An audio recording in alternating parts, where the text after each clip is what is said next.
Hi అండి, నేను మీ తారక్ గౌడ్, తెలంగాణ విద్యా సమితి. ఫస్ట్ ఫేజ్ అయితే ముగిసిపోయింది. సెల్ఫ్ పేమెంట్ టైం అయిపోయింది. సర్టిఫికేట్స్ ఎవరి పేరెంట్స్ సర్టిఫికేట్స్ వాళ్ళ దగ్గర పెట్టుకున్నారు. సెకండ్ ఫేజ్ షెడ్యూల్ ఉంది 27th 28th. ఎవరైనా మొదటి ఫేజ్లో కౌన్సిలింగ్కి వెళ్ళని వాళ్ళు, స్లాట్ బుక్ చేయని వాళ్ళు 26th రోజు మీరు స్లాట్ బుక్ చేసుకోవచ్చు.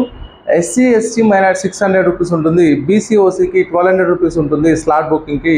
మీ దగ్గరలో ఉన్న సెంటర్స్ ఏది దగ్గర ఉంటే అక్కడ పెట్టుకోవచ్చు. జిల్లా హెడ్ క్వార్టర్స్లోను హైదరాబాద్లో ఒక 6 సెంటర్లు ఆపరేట్ చేస్తున్నారు. కొత్త ఆల్రెడీ కౌన్సిలింగ్కి వెళ్ళిన వాళ్ళు స్లాట్ బుక్ చేసిన వాళ్ళు రెండో విడత కౌన్సిలింగ్కి మళ్ళీ స్లాట్ బుక్ చేయడం కానీ ఫీజు కట్టడం కానీ ఏమి ఉండదండి. ఓన్లీ ఎవరైతే వెళ్ళని వాళ్ళు ఉన్నారో వాళ్ళు కొత్తగా వెళ్ళే వాళ్ళు స్లాట్ బుక్ చేసుకో అవసరం ఉంది. అది కౌన్సిలింగ్ ప్రక్రియ. 27, 28 ఆప్షన్స్ పెట్టుకునే అవకాశం ఇస్తున్నారు కాబట్టి 27, 28 మీరు ముందుగా ఈ 2 రోజుల్లో మీకు కావాల్సిన కాలేజ్ లిస్ట్ ముందుగానే ప్లాన్ చేసుకోండి. ఇట్ సిస్టమ్ ముందుకెళ్ళి ఆప్షన్ పెట్టడం అనేది కరెక్ట్ కాదు. పేపర్ మాన్యువల్ వర్క్ చేసుకోండి. మనం ఏ కాలేజ్ అనుకుంటున్నా ఆ కాలేజ్ లిస్ట్ని ప్రయారిటీ వైజ్గా పెట్టుకొని అప్పుడు సిస్టమ్ మీద 1, 2, 3 నెంబర్ ఎంచుకోవడం చాలా ఈజీ అవుతుంది. ఎట్లాంటి టెక్నికల్ ఎర్రర్స్ జరిగే అవకాశం ఉండదు 100%. ఆప్షన్ పెట్టడం అయిపోయిన తర్వాత ప్రింట్ అవుట్ తీసుకొని జస్ట్ కేస్ టు కేస్ ఏం నెంబర్ ఇచ్చాం 1, 2, 3, 4 అట్లా చెక్ చేసుకోండి. అన్నీ కరెక్ట్గా పెట్టాము అనుకున్నప్పుడు మాత్రమే సేవ్ చేయండి, లాగౌట్ చేయండి, సేఫ్గా లాగౌట్ అవ్వండి. అది ఖచ్చితంగా జరుగుతుంది. లేదు సార్ మేము పెట్టుకోకుండా మాకు ఆప్షన్ వచ్చింది, మీకు తెలియక పెట్టుకున్నాం అనేది సెకండ్ ఫేజ్లో చేయొద్దు. ఎందుకంటే సెకండ్ ఫేజ్లో నచ్చకుండా మీరు సెకండ్ ఫేజ్ సీట్ అనేది కన్ఫర్మ్ చేసుకోవాలి. థర్డ్ ఫేజ్కి వెళ్ళాలనుకుంటే మీకు వచ్చిన కాలేజ్ సెకండ్ ఫేజ్ అనేది చాలా క్రూషియం. మీ సర్టిఫికేట్స్ సెకండ్ ఫేజ్లో అలాట్ 30వ తారీఖు అలాట్ అయినప్పుడు తీసుకెళ్ళి మీకు వచ్చిన కాలేజ్ ఖచ్చితంగా మ్యాండేటరీగా సబ్మిట్ చేయాలండి. టీసీ ఒరిజినల్ సర్టిఫికేట్స్ మనకు వచ్చిన కాలేజ్ అవుతుంది దాంట్లో 100% సబ్మిట్ చేయాలి.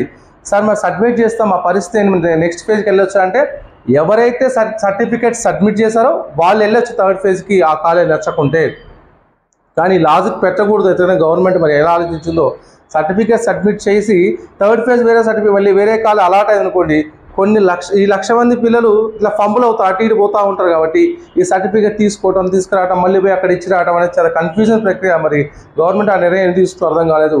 ఎందుకంటే ప్రెస్టీజియస్ కాలేజెస్ ఏవైతే ఉన్నాయో సిబిఐటి కావచ్చు, ఎంజిఐటి కావచ్చు, బిఎన్ఆర్ కావచ్చు, వాసవి, నారాయణమ్మ, భోజిరెడ్డి ఇలాంటి ప్రెస్టీజియస్ కాలేజెస్, ఇంకా ఎన్ఆర్ఐ మామూలు బి కేటగిరీ ఎన్ఆర్ఐ అనేవి అసలు అప్లికేషన్ కానీ ఇంకా ఏం కాల్ ఫార్ చేయలేదు. ఎందుకంటే అప్లికేషన్ ఇచ్చినప్పుడు మళ్ళీ 1 వీక్ టైం ఉంటుంది. తర్వాత అప్లై చేయాలి. ఫస్ట్ లిస్ట్, సెకండ్ లిస్టు, దాని తర్వాత స్లైడింగ్, ఇంటర్నల్ స్లైడింగ్, స్పాట్ ఇలాంటి నానా రకాల ఇంకా చాలా ముందున్నాయి.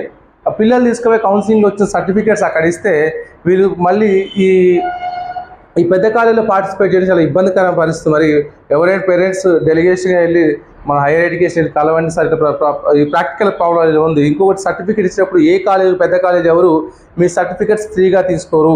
వాళ్ళ application fee, university fee, lab, library అని చెప్పేసి 5,000 నుంచి 23,000 తీసుకునే కాలేజెస్ ఉన్నాయి.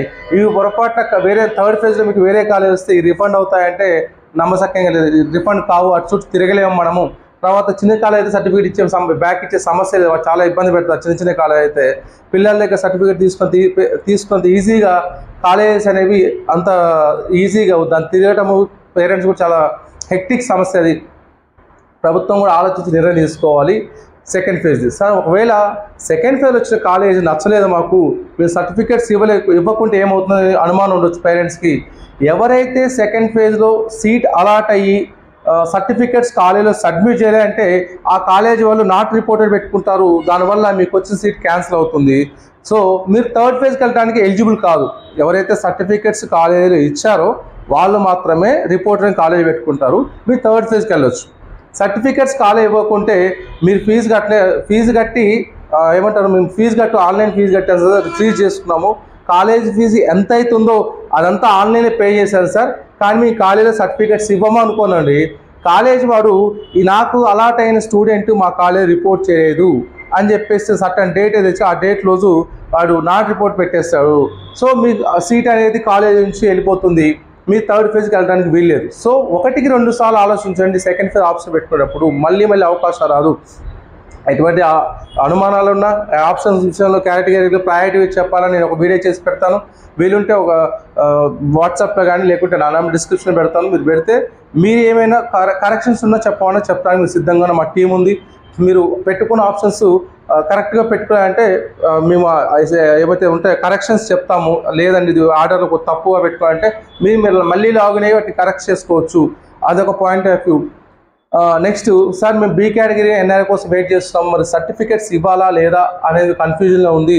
అట్లా ఇస్తే మాకేమవుతుందంటే మీరు టాప్ కాలేజ్లో ఈ ఎన్ఆర్ఐ బీ కేటగిరీ ఎక్స్పెక్ట్ చేసే పేరెంట్స్ వాళ్ళు నోటిఫికేషన్ ఇచ్చినప్పుడు ఏమవుతుందంటే మీ సర్టిఫికేట్స్ ఆన్లైన్లో మాత్రం అడుగుతారు. అప్లికేషన్స్ మామూలుగా ఏమైతే ప్రొఫార్మా ఉంటుందో మీ rank card, Aadhaar, caste, income, లేకుంటే జేఈ సంబంధించిన ర్యాంక్ కార్డు కావచ్చు, ఇవన్నీ అడుగుతారు కదా. ఇవన్నీ సాఫ్ట్ కాపీ రూపంలో సబ్మిట్ చేసి జరుగుతుంది. వాళ్ళు ఫస్ట్ లిస్ట్ పెడతారు, అంటే మాకు టైం ఇచ్చిన తర్వాత 1 వీక్లో మెరిట్ లిస్ట్ పెడతారు, అంటే ఎవరెవరు ఏ కోర్స్ సెలెక్ట్ అయ్యారు అనేది పెడతారు.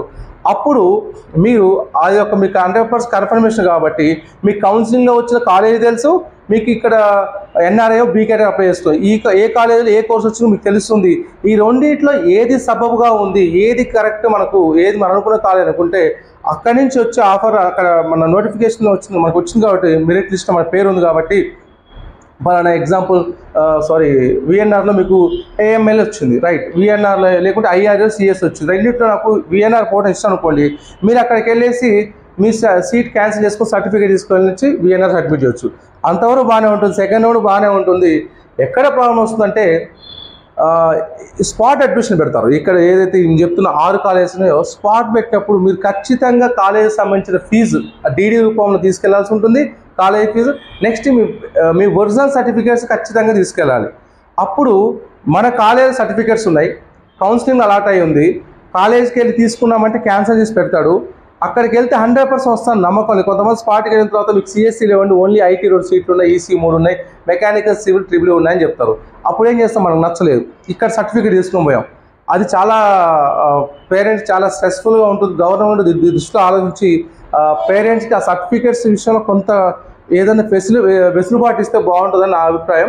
పేరెంట్స్ మీరు కూడా ఎవరైనా యాక్సెస్ ఉంటాయి గవర్నమెంట్తో కానీ హైయర్ ఎడ్యుకేషన్ సంబంధాలు ఉంటే ఇది ఎస్కలేట్ చేయండి. ఇది చాలా పెద్ద సమస్య పేరెంట్స్కి, ఎందుకంటే అక్కడ సీట్ వస్తుందని గ్యారెంటీ లేదు, ఇక్కడ సీట్ క్యాన్సిల్ అయితే సర్టిఫికేట్ ఇస్తారు. ఇది చాలా ఆలోచించి తీసుకోవాలి నిర్ణయం కాబట్టి పేరెంట్స్కి 1-2 సార్లు ఆలోచించుకోండి. సెకండ్ ఫేజ్ అంటే మ్యాక్సిమం పెద్ద ర్యాంక్ వచ్చిన 50,000 ర్యాంక్ వచ్చినోడైతే డెలిబరేట్ తీసుకెళ్తాడు, ఏముంది అనుకుంటాడు. కానీ ఎవరైతే 15,000 నుంచి 30,000 ర్యాంక్ వచ్చి మోస్తారు కాలేజ్ అంటే అబోవ్ యావరేజ్ కాలేజీలో టాప్ 20లో సీట్ వచ్చిన వాళ్ళకి పెద్ద కాలేజీలో బీ కేటగిరీ వస్తారు ఆశపడే వాళ్ళకి కొంచెం సందిగ్ధమైన ప్రశ్న ఇది. దీని నుంచి ఎట్లా ఓవర్కమ్ చేస్తే పేరెంట్స్ యొక్క విచక్షణ వదిలేద్దాం. సరే, ఇదండి. ఇంకా థర్డ్ ఫేజ్ అని చెప్పాక థర్డ్ ఫేజ్లో కూడా కొత్తగా సీట్లు వచ్చే అవకాశం లేదు, కాకపోతే సెకండ్ ఫేజ్ కన్నా బెటర్ ఆప్షన్స్ ఉన్నాయి వచ్చే అవకాశం. ఎందుకంటే మనం చెప్పాం ఇక్కడ సీట్ క్యాన్సిలేషన్స్, యూనివర్సిటీకి పోయే వాళ్ళు ఇదంతా సెకండ్ ఫేజ్గా క్లియర్ ఆఫ్ అయిపోతారు. సెకండ్ ఫేజ్తో ఆల్మోస్ట్ 80 to 85% సెటిల్ అయిపోతారు పిల్లలు. వాళ్ళు అనుకునే కాలేజీలో కానీ వచ్చిన సీట్లో సెటిల్ అయిపోతారు. కాబట్టి రిమైనింగ్ 15-20% పేరెంట్స్కి వెయిట్ చేస్తే స్పాట్లో మీన్స్ ఇంటర్నల్ సైడింగ్ ఉంది, స్పాట్ ఈసారి లేదు కూడా ఇంటర్నల్ సైడింగ్ ఉంది. ఇంటర్నల్ సైడింగ్ అంటే సిఎస్సి పైన వెకేట్ అయిపోతే కింద వాళ్ళకి మంచి కాలేజ్ ఆ కాలేజీలో మంచి బ్రాంచ్ వచ్చే అవకాశం ఉంది. ఇది డిఫరెంట్ ప్రక్రియ, గతంలో ఎప్పుడూ లేదు. ఆ స్పాట్ సీట్ని మా కాలేజీ యాజమాన్యాలు వాళ్ళు ఇష్టారీతిలో అమ్ముకునే వాళ్ళు, కన్వర్స్ సీట్లో వచ్చిన వేకెన్సీని వాళ్ళు అమ్ముకునే వాళ్ళు. ఇప్పుడు అవకాశం లేదు. వేకెన్సీ వస్తే నెక్స్ట్ ఇయర్ వచ్చే పిల్లలకు లెఫ్ట్ ఓవర్ సీట్స్ అంటారు, వాటిని ఈసెట్ అంటే పాలిటెక్నిక్ ద్వారా బీటెక్ సెకండ్ ఇయర్ జాయిన్ అయ్యే పిల్లలకి అలాట్ చేయడం జరుగుతుంది. కాబట్టి కన్వీనర్ సీట్లు అనేవి ఎట్టి పరిస్థితుల్లో డిస్టర్బ్ చేయడానికి వీలు లేదు. ఏది ఉన్న కాలేజీ వాళ్ళకున్న మేనేజ్మెంట్ ఫ్రేమ్ ఏదైతే ఉందో 30% అని ఆ 30% సీట్లు అమ్ముకోవాల్సి ఉంటుంది. ఇలా ఉంటుంది. ఎవరైతే 1,00,000 పైన ఉన్న వాళ్ళు ఈ టాప్ 20లో వస్తుందని చెప్పేసి ఆశపడి ఆప్షన్స్ పెట్టుకో అడావిడి కాకుండా సీట్లు ఉన్నప్పుడే ఇప్పటికే ఆల్మోస్ట్ యావరేజ్ అబోవ్ యావరేజ్గా టాప్ కాలేజ్ సీట్లు అయిపోయాయి. ఏమైనా మేనేజ్మెంట్ సీట్లో కొంచెం రీజనబుల్గా కావాలంటే నా నెంబర్ డిస్క్రిప్షన్ పెడతాను. నా పేరు Tarak Goud, Telangana. Thanks for watching.